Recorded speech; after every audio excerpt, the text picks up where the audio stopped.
Chapter 7. A Woman's Heart. Once when I was much younger, I looked up and saw Mommy staring at me while we were both sitting on the porch doing needlework. "What's wrong, Mommy?" I asked, because she had the strangest soft smile on her face. She looked like a little girl amazed at some wonder of nature. "Oh, nothing, dear," she said. "I was just thinking of how much you remind me of Belinda sometimes." Then, as if she realized she had said something blasphemous, she bit down on her lower lip and shook her head vigorously. "Don't ever tell anyone I said that, especially your Grandma Olivia, Laura." "I shouldn't have said that. You don't really look like Belinda." "Not at all," she emphasized, and went back to her needlework. Although I never mentioned it to anyone, not even Carrie, I never forgot Mommy had said it. And whenever I had any opportunity to look at the picture of Aunt Belinda, I searched her face for similarities. Then one day on a whim, I asked Carrie to take me to the rest home. He refused at first. For us, it was as off limits as a local bar. It was pretty much understood that Aunt Belinda was an embarrassment to our family, and she was mentally confused. It would be a waste of time to try to speak to her. If I asked about her, Daddy would say, "It's not your affair, forget about her." Nevertheless, probably because the remark Mommy had let slip from her lips and the curiosity it stirred in me, I wanted to meet Aunt Belinda. Finally, Carrie agreed to drive me there one day, but he refused to follow me inside. "I'll wait out here for you," he said. "Don't be more than a half hour." That was my first visit. It was our secret for a long time. He drove me there on one other time, but that was months ago. Neither of us spoke much about Aunt Belinda. Carrie didn't ask any questions about my visit. It was as if he thought it was such a forbidden subject. Even to show curiosity was a sin. He would rather act as if it never happened. Occasionally, because it had been done so many times before in conversation, he would make the remark like, "That's something only crazy Aunt Belinda would do or say." She was truly a skeleton dangling in our family closet. The day of my conversation with Teresa in the cafeteria, I asked Carrie to drive me to the rest home. "What? Why?" "You haven't been there for months," he said. "I know, I feel sorry for her, Carrie, but I want to talk to her about other things." "What other things?" "Things," I said. "If you won't do it, I'll have to ask Robert," I said. That was enough to cause him to make the decision quickly. "I'll do it, but I won't go in with you." "I know. I'd rather that you didn't anyway," I said. He looked at me with a face full of curiosity, but he just shook his head. "You've been acting really strange these past few days, Laura. Sometimes keeping a secret buried so long can make it fester like a sore," he warned. "I'll be all right, Carrie. Just do me this favor, please." It was almost impossible for Carrie to refuse me anything if I asked him strongly enough. "As soon as we get May home, we'll go up. But it can't be for long, Laura. You know we can't let Daddy know." "I know. I think that's wrong. She's really very lonely, sweet old lady, and no threat to anyone," I said. He didn't reply. We picked up May from school and walked home quickly. Then I got into the truck and we drove to the rest home. We rode for nearly a half an hour before Carrie turned up the side road with heavy pines, wild apple, scrub oak. It seemed fitting that our aunt, who was kept a secret, whose past was forgotten, had been put in such an isolated place. The rest home had a pretty setting. The ocean was directly behind the grounds. The Wedgwood Blue home was a 3-story building with a front porch the width of the building. Behind the building there was an elaborate garden, more benches and fountains, and a gazebo twice the size of Grandma Olivia's. There were some full red maple trees, more scrub oak and pine. The pathways were lined with trim bushes. I spent my second visit with Aunt Belinda out among the gardens. After he shut off the engine, Carrie turned to me. "Remember, not more than 30 minutes," he ordered, tapping his watch. "We want to make it back before Daddy gets home and starts asking questions." Okay. I got out and walked the flagstone walkway to the short row of steps. I glanced back at Carrie, who stared at me with a face the picture of worry. He looked about as if he were afraid to be caught here, as if he were the driver for a gang of bank robbers. There were only a few residents seated, a pair of elderly gentlemen playing checkers, with the rest just reading or talking softly. I didn't see Aunt Belinda. The receptionist turned from a nurse and hurried toward me. Yes, I'd like to see my Aunt Belinda Gordon. I've been here before, I said. My name's Laura Logan. Oh yes, she turned to the nurse. Do you know where Belinda Gordon is at the moment, Jenny? She's in her room. I brought her in there about 10 minutes ago. Is she all right? I asked quickly. She was tired. She spent most of the day outside, the nurse said. Come on, I'll take you to see her, she offered with a smile. I followed her down the corridor through another door to Aunt Belinda's room. She was sitting in her chair, eyes closed. The moment we appeared in the doorway, her eyes snapped open and blinked rapidly. There's someone here to see you, Belinda, the nurse said. I stepped into the room. Hello, Aunt Belinda. It's Laura, Jacob and Sarah's daughter. Oh, yes, Laura. I pulled the chair near the window close to her and sat. How are you feeling? Aunt Belinda was no taller than Grandma Olivia. If anything, she was an inch or so shorter. They both had small features, but I thought Aunt Belinda was prettier. She had sapphire blue eyes, which even here were brighter and happier. Her smile was softer. There was a childlike innocence to her. Despite the tales of promiscuity and notoriety of her youth. I'm a little tired today. How's your family? She asked. Everyone's fine, Aunt Belinda. You're Jacob's daughter? Yes, I said, smiling just as before. She had trouble remembering the details. Jacob has how many children? 3, Aunt Belinda. I have a twin brother, Carrie, and a younger sister, May. Remember? Do you remember me coming to see you before? Oh, yes, she said. She stared a moment, then leaned forward. Have you seen Haley, then? She asked in a whisper, her eyes on the doorway. No, Aunt Belinda. I never met Haley. Oh. Well, isn't it a nice day? She said, gazing out the window. I came to see you, Aunt Belinda, because last time you were telling me about the first time you fell in love. Really in love, remember? Oh, yes, she said with a smile. I remember. Her face grew darker. It was a forbidden love, a love to be kept in the shadows, full of whispers and stolen kisses. When we saw each other in public, we couldn't show our feelings. Then I lost him, she said sadly. I lost him forever and ever. But how did you know it was love, Aunt Belinda? Oh, it was love, all right. Why? Did Olivia say something again? She's always telling on me, running to Daddy and whining that Belinda did this, Belinda did that. Well, she's not so lily pure. She pouted. No, Grandma, Olivia didn't say anything. Aunt Belinda, I just wanted to hear about love. Somehow, for some reason, I think you know more about it than anyone else in the family, I asked. More to myself than her, but she perked up. I do. She leaned forward and took my hand. I've been in love many times. Many times? But I thought there was only one great love of your life. That was what you told me last time, I said, not hiding my disappointment. There was, but I lost him. And then forever after, I was always looking for him, she explained. Always looking for him? I don't understand, Aunt Belinda. Where did you look? She laughed. Wouldn't you like to know? Her eyes grew small, suspicious. Did Olivia send you here to find out? Oh no, Aunt Belinda. She has no idea I'm here. She stared, skeptical, then nodded softly.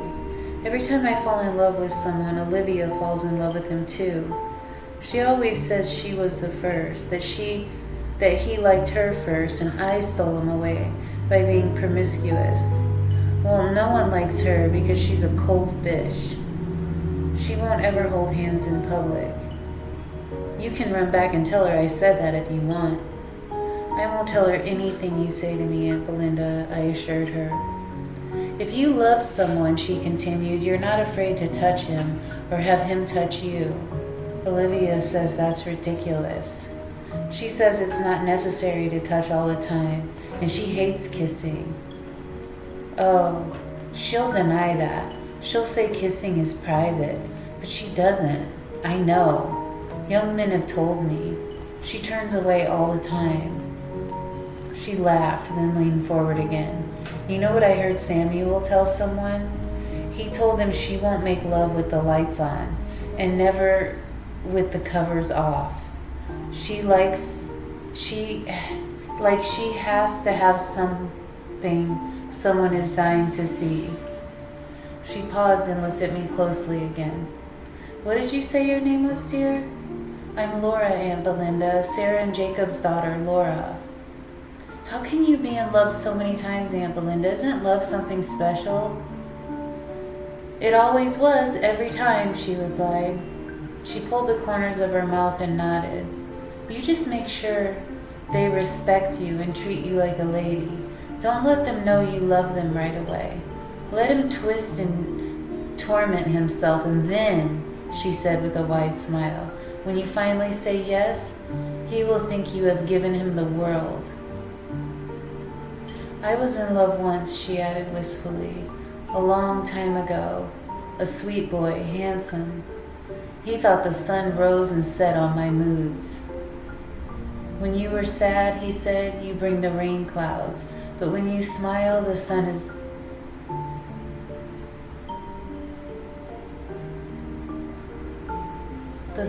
bright and strong. Wasn't that sweet? It's poetry. He wrote poetry. Olivia found the poems and tore them up. She said that if I complained, she would show them to Daddy and he would see what I was up to. I wasn't up to anything. I just wanted someone to love me, and I wanted to love him. She paused and took a deep breath and looked at me again. You remind me of someone, she said, and blinked rapidly for a moment. Her expression changed. It was as if she had just set eyes on me. Do you know my sister Olivia, Logan? Her maiden name was Gordon, same as mine, she said with a light, thin laugh. I'm your niece, Aunt Belinda. I'm Jacob's daughter. Grandma Olivia's Jacob. Yes, she said. She smiled. How pretty you are. Are you a schoolgirl? Yes, I'm in high school. And you have a boyfriend, or do you have many boyfriends? Just one, I said. She looked out the window. I'm waiting for him. I sit here by the window every day and I wait. He promised he'd return, you know. He would bring me flowers and candy. They don't want me to have candy, she whispered, gazing at the door, but he hides it in the flowers. She brought her hand to her mouth and giggled like a little girl. Then suddenly she started to hum. Aunt Belinda. She continued to hum and stare out the window. I'm going, Aunt Belinda, I said, rising. She paused and looked at me. You tell Olivia I'm not sorry. She's the one who should be sorry. If it weren't for her, he'd still be my boyfriend. We would be out there, she said, gazing at the garden, walking hand in hand, and he'd be telling me sweet things. She returned to her humming and staring. I leaned over and kissed her on the cheek, but she didn't seem to feel it. I paused at the doorway, gazed back at her. She looked so small and alone, left only with her memories and haunted by her regrets and losses. That would never be me, I pledged. No one will keep me from my love. Well, Carrie said after I got into the truck and we started away, did you get what you wanted from her? Yes, I said. What's that? An answer to a question. What question? He asked, glancing at me. Laura? Something only women would understand, I said. Oh, brother, that stuff again? Yes, Carrie, that stuff again, I said, and pressed my forehead against the window as we bounced over the road onto the main highway. Carrie accelerated, blowing air out of his tight lips and shaking his head. It's all because of him, he muttered. What? Nothing, he growled and tightened his shoulders as if he turned himself away and drove faster. When we got home, I thanked him and hurried toward the house, Carrie right behind me. Robert called, Mommy said as we entered. Carrie looked at me and then ran up the stairs, pounding the steps so hard the entire staircase shook. Thank you, Mommy. I'll be right in to help you with dinner, I said, and went to the phone. Where were you today? I asked as soon as Robert said hello. I had such a headache this morning. Mom thought I was coming down with the flu or something. She said I had a little fever and gave me some aspirin and told me to take the day off. Normally I'd have been chained to the bed, but things haven't been too normal. Did you miss me? Of course. I wouldn't have asked if I hadn't. How are you doing? You look so distracted after school yesterday. I hardly had a chance to say a word, and I don't think you heard anything I said anyway. It's all right, Robert. I've just had so much on my mind with finals and stuff. Stuff means me, right? Yes. I still love you, Laura. You can't refuse to answer my letters. Grunt after everything I say in school, but I won't stop loving you. I know, I don't want you to, I said. Really? Of course. How do you feel now? I'm getting better fast, he said. I'll be in school tomorrow. Laura, can't we see each other soon? Yes. This weekend, he asked hopefully. Yes, Robert, I'd like that. Great, he said with relief. We'll plan tomorrow, okay? Okay, Robert, I've got to go help Mommy with dinner. I'll be at your locker tomorrow morning, probably before you, he said with a laugh. I love you, Laura. As soon as I cradled the receiver, Daddy entered, and he looked one look at me and tilted his head with curiosity. What's going on, Laura? Nothing, Daddy. I'm just going to go help Mommy with dinner. Did you have a good day? Fair to middling. Where's Carrie? Upstairs. In the attic again, I suppose? That boy should have been born a bat so he could live in the belfry, Daddy muttered and went to wash up for dinner.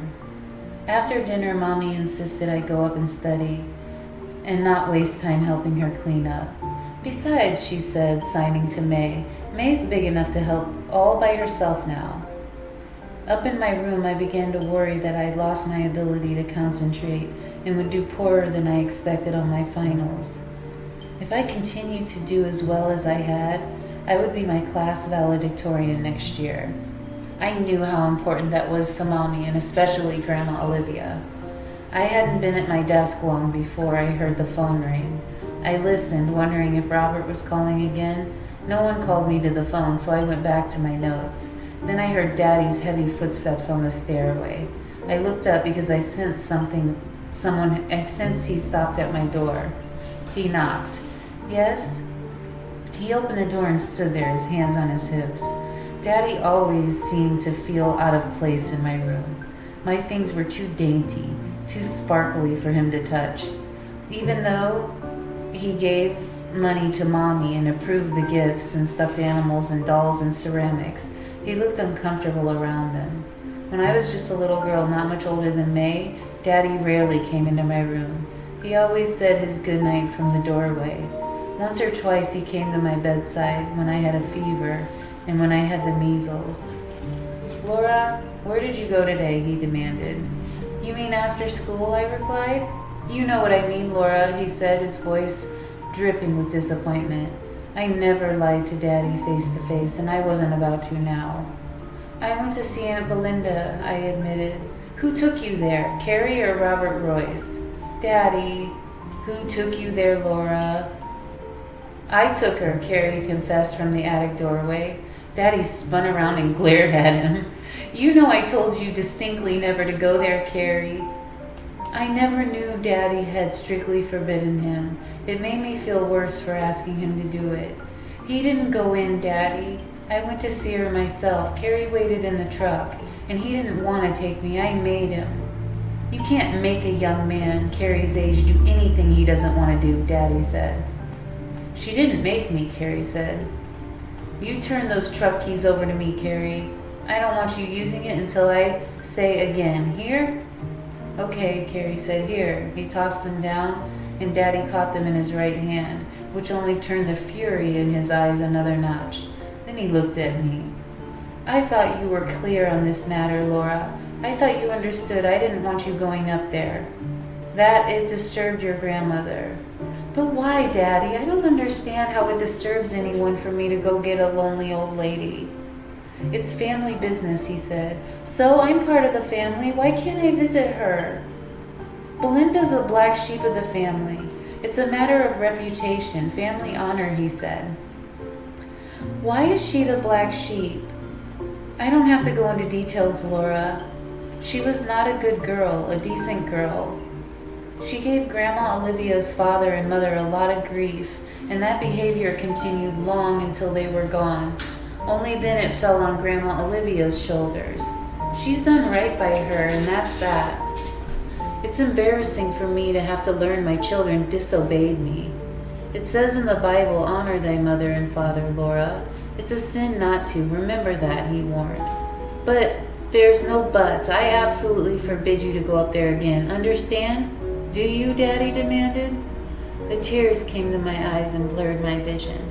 Daddy looked out of focus, but his anger was so great his face was red. I couldn't look away. Yes, Daddy. I hope this'll end it. And I never get another phone call from your grandmother about it. She's very upset. I shook my head. It also says, for if you forgive men their trespasses, your heavenly Father will also forgive you. Don't quote scripture to me, Laura. I know scripture and I know that you should obey your father, Daddy said. His face so crimson now I thought his blood pressure must be sky high. Okay, Daddy. Let it be, he said. I nodded and looked down. I heard Carrie slam his attic door shut. It sounded like a gunshot in the house. Daddy turned and descended the stairs, each of his steps sounding like a judge's gavel, pronouncing harder and harder sentences on all of us. It was difficult to get back to my studying. It took all the concentration I could muster, but I was finally able to run through a few chapters and go over some quizzes before I got too tired to focus. After I crawled into bed and I put out the lights, I heard Carrie come down the ladder. I got up quickly and went to the doorway.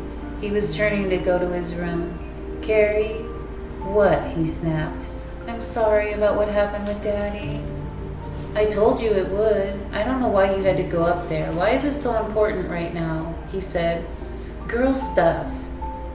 He added and started towards his room. Carrie, I called, but he continued walking away from me. He closed the door hard. I never felt like crawling under my blanket and disappearing more than I had now. I apologized again to Carrie in the morning when we walked to school. Forget about it, Laura, he said. You know Dad, he'll calm down and it'll be all right again. I just don't understand it, Carrie. If you met Aunt Belinda once, you would see the sweet old lady she is. She can't be a threat to anyone, and I'm sure she doesn't even remember half the things she's accused of doing. It's not our business, Carrie said. But why isn't it, Carrie? We're members of this family. Why can't we ask questions and express our opinions too? We're old enough now, I insisted. It's the way it is, he replied. Then he stopped walking and spun on me. Somehow all this is because of you and Robert, isn't it? It has to do with your great love affair, right? I blushed before I could utter a reply. You don't have to answer. I know the answer, he said, walking ahead. We had just dropped off May when he quickened his steps and kept in front of me the rest of the way to school. As soon as Carrie saw Robert waiting at my locker, he glared at me, then hurried away to join his own friends. Something's wrong, Robert asked immediately. He looked after Carrie, who was plowing through the other students, knocking shoulders to clear the path. I'd tell you about it later, I said, and organized my books and notebook for another day of school. Carrie remained distant, barely looking at me, in classes or in the hallway. He sat with his friends in the cafeteria, and I sat with Robert. It wasn't until I told him about Carrie and me getting into trouble for visiting my forbidden aunt. How weird, Robert said. No one will tell you exactly why she's off limits. No one thinks we're old enough yet, I muttered. I've got relatives I haven't seen, but it's only because they're wrapped up in their own lives. My mother calls them the funeral family. He laughed and then laughed at my look of puzzlement. Funeral family? We see them only at funerals or other family members. We only see them at funerals of other family members. She says as far as she knows, these people have only black clothing. He laughed and I smiled. That's better, he said. That's more like my Laura. Do you want to go to the movies this weekend? I can splurge. My father paid me back wages. I can take you to dinner too. I can even afford a captain's table. I'll see, I said, then quickly added, what my father says, I want to go. Good, Robert said, slipping his hand under the table to take a hold of mine. He squeezed it gently. Good. I wanted to wait until a little more time passed before I asked Daddy's permission to go to dinner and a movie with Robert. Fortunately, over the next few days, Daddy's mood improved because he was enjoying a good lobster catch, and there was talk that the prices for cranberries would go up in time for our harvest this year. One night after dinner, and after I helped Mommy clean up, I stopped in the living room and asked him if it would be all right if Robert took me to the movie. And dinner first, I added. Dinner? Daddy's eyebrows rose. The tourist season hasn't even started yet, really, and he's got money to waste? I smiled. He doesn't think it's a waste to take me to dinner, Daddy, I said. Daddy shook his head. When I was your age, going to restaurants was something I only did with my parents. It's different now, Daddy. Aye, that it is, and not for the better. It's just a date, Daddy. I'm old enough to go on dates, I said softly, giving him my best smile. Ask your mother about it, he said finally. This was the same as him saying it was all right. Of course I knew Mommy would approve. I told Robert the next day at school, which made him very happy. We were both back to our old selves, holding hands, laughing, and enjoying our time together. I felt a whole new energy, and I was eager now to face my exams and end the year on a high note. When Carrie, Robert, and I left the building at the end of the day, however, we were surprised to see Grandma Olivia's Rolls Royce in front of the school and Raymond waiting beside it. He waved as soon as he spotted us. What's going on? I wondered aloud. Your grandmother would like to see you, Miss Laura, Raymond said. See me? She asked me to bring you up to the house right after school. I looked at Carrie, whose gaze dropped to his feet. I'll see about May, he said, and started off. Something wrong, Robert asked. I don't know. I'll call you tonight, I promised, and got into the luxurious automobile. I hadn't ridden in it that much, and never before alone. I felt self-conscious about driving off in a chauffeured Rolls with other students looking at me. When we arrived, I went right inside and found Grandma Olivia alone in the living room, seated in her favorite chair, her thin-framed glasses on her pearl chain resting against her bosom. She'd been reading the society pages in the Boston newspaper and set it aside. Hello, Grandma, you wanted to see me? You can sit over there, Laura, she said, nodding at the sofa across from her. I sat and waited as she pulled her shoulders up. Is this about me visiting Aunt Belinda? I asked quickly. No, not directly, she said, pursing her lips for a long moment. You and I, you'll recall, had what I thought was a very important conversation. I was hoping you listened to what I said and would behave accordingly, that you would be a source of the family pride and accomplishment. It's about Robert, I said, nodding. I told you, Grandma, that he's nice, and nice young men don't invite impressionable young women to their houses when their parents are away to seduce them, she spat. For a moment I could swear my heart actually stopped. I know I felt faint. What? Don't deny it. I can see it's true in your face, and denying it only makes it worse. Who? I don't understand. Did she have spies everywhere? Was every living soul in this town on her payroll? There's nothing to understand. What you've done and what you've seen, bent on continuing to do, is disgraceful. I want it put to an end tonight. I will not say a word of this to your father and your mother if you obey, but if you don't. I shook my head and stood. Sit down. I'm not finished with this conversation, Laura. I won't listen. I don't want to hear another word, Grandma. You don't understand, and you have no right to run my life like this. Of course I do, she replied, as if I'd said the silliest words. I'm responsible for the health and welfare of this family. Why? Why, she laughed. Why, I tell you why, she said, fixing her eyes on me and narrowing them into slits. Because the men are not capable of it. They've never been capable of it, and the other women haven't the stamina or the backbone. Now, back to what I was saying. You're apparently seeing so much of this boy and being so openly intimate with him. You have people talking. Some of them, my closest friends, have came to me and, you have people spying on me, Grandma? Am I being followed? Of course not, but they have eyes. They have ears. And they know how important the family reputation is to me, she said. They're just gossips who have nothing else to do with their lives, I cried. I'm no princess, Grandma. And you're no queen. We're not royalty because we can trace our family lineage back to the settlers here. We're just like everyone else. We put our shoes on one at a time, I said, the tears streaming so freely down my cheeks they drift off my chin. Have you no self-respect, she hissed. Don't you care at all about what you do to the family name? Your family name? Our family name. I explained how important that is, how reputation. I straightened my shoulders to match hers. I'm not doing anything I'm ashamed of, Grandma Olivia. I have a personal life and I'm old enough to make my own decisions about it. That's idiotic talk. Age has nothing to do with it. There are people twice your age who are twice as foolish, and some of them are in this family, she said. How do you know that you're always right about everything, Grandma?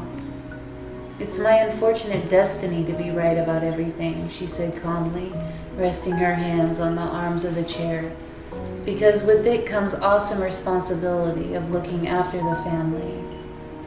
You don't have to look after me, I said.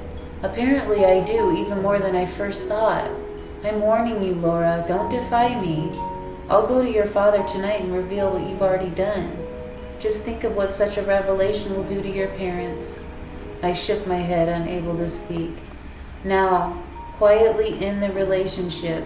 Do well in your schoolwork and continue to be a helpful, loving daughter. In time, you'll see my wisdom. After your next year, I'll see to it that you're admitted to the best Ivy League school, and you'll be admitted to the most prestigious sorority there. You'll meet a young man who's deserving of your name, and your life will be wonderful. As wonderful as yours has been, Grandma? I threw back at her.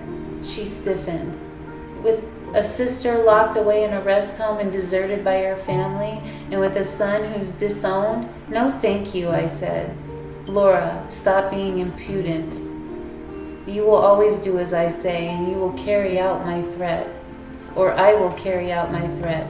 She snapped back at me. I felt myself wilt.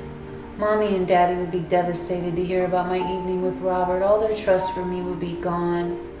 Now go home. Raymond's waiting to take you outside. Study for your tests and put an end to this stupidity immediately. I will not have another member of this family be defiant and go astray. I didn't take action early enough with my sister and my youngest son, but I'm determined to do so with you, she vowed. It was as if she spoke from the heavens. Her words rained down on me and landed like heavy weights upon my shoulders. There was no more to say to her. I turned and walked away, moving like someone in a trance. I didn't even remember the ride home. When I got in the house, I ran upstairs into my room and before anyone could see me or ask questions, I threw myself on the bed and started to cry. I cried until my chest ached, and then I turned and sat up and wiped my tear-streaked face. I got up and opened the desk drawer where I kept Robert's wonderful letters, and I stared at them and started to think about him, and then something caught my attention. I lifted the pack and studied it for a moment. The letters were out of place, and they had been bound again, but sloppily. My heart sank. Carrie, I thought, he must have found them and read them and told Grandma Olivia what was inside them.